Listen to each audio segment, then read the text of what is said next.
Assalamualaikum warahmatullahi wabarakatuh. Hi Miss Amy and everyone else watching this video. So in this video, I would like to discuss about teaching English in a globalized EFL context, especially in Indonesia.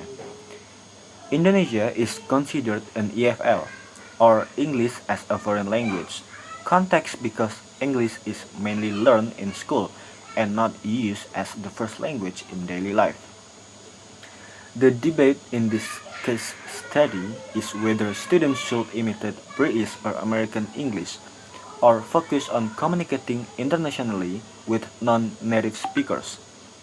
This can be explained through the concept of world Englishes, which recognize that English has developed into many varieties around the world, such as Indian English, Singaporean English, and others. English is no longer owned only by native speakers.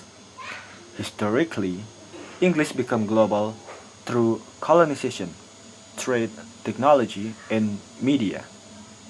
Because of this, English teaching today should prepare students for international communication, not only communication with native speakers. English as an international language, or EIL, focuses on English as a global communication tool across cultures. Meanwhile, English as a lingua franca, or ELF, refers to English used between non-native speakers from different countries. This distinction is important because teachers should prioritize clear communication and intelligibility rather than perfect native-like accents.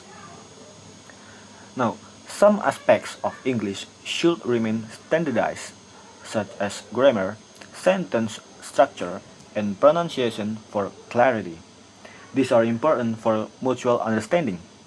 However, other aspects can be taught more flexibly, including accents and communication styles.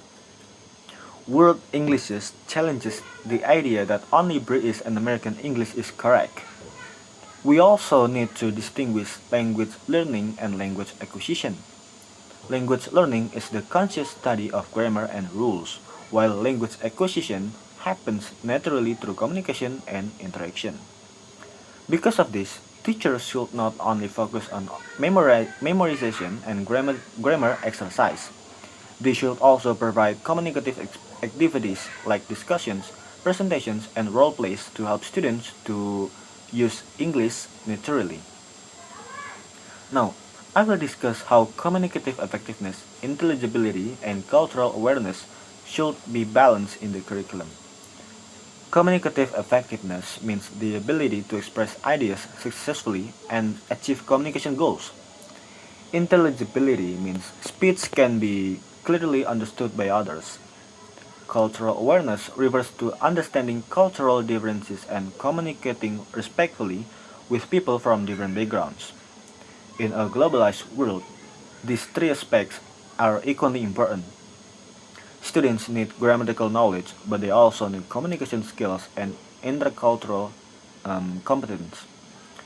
Teachers, teachers should encourage students to speak clearly, confidently, respect different accents and and cultures, use English appropriate in international contexts, develop listening skills for understanding different English varieties.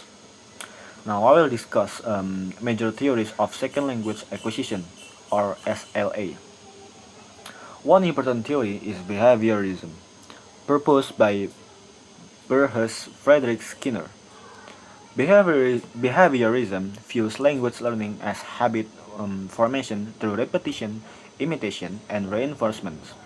In classrooms, this theory influences drilling exercise and pronunciation practice.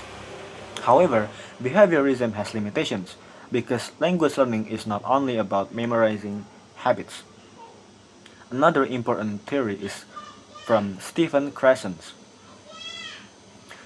Krasen argues that language acquisition happens when learners receive comprehensible input, meaning language that is slightly above their current level but still understandable. This theory encourages teachers to provide meaningful communication reading materials, videos, and real-life interaction instead of focusing only on grammar correction. And then a third important theory is Lev Vygotsky's sociocultural theory. This theory emphasizes the importance of social interaction in language acquisition. Students learn better when they collaborate with teachers and peers. Group discussions, pair work, and cooperative learning support language development through interaction. These theories impact students' language acquisition in different ways. Behaviorism helps students develop accuracy and automatic responses. Krassen's theory improves natural acquisition and fluency through meaningful exposure. Sociocultural theory strengthens communication skills and collaborative learning. Therefore, teachers should combine these approaches to create balanced instruction that develops grammar knowledge, communication skills, and intercultural competence. Now, for overall, in conclusion, English teaching in Indonesia should adapt to the reality of globalization. While standard grammar and intelligibility remain important, students should also be prepared to use English as a global communication tool with speakers from many cultural and linguistic backgrounds. Rather than focusing only on imitating native speakers, English education should prioritize communicative effectiveness, flexibility, and cultural awareness. By combining insights from World English, World Englishes, EIL, ELF, and SLA theories, teachers can design a curriculum that prepares students for real-world international communications. And yeah, I think that's all from me. Thank you for listening and watching. Bye.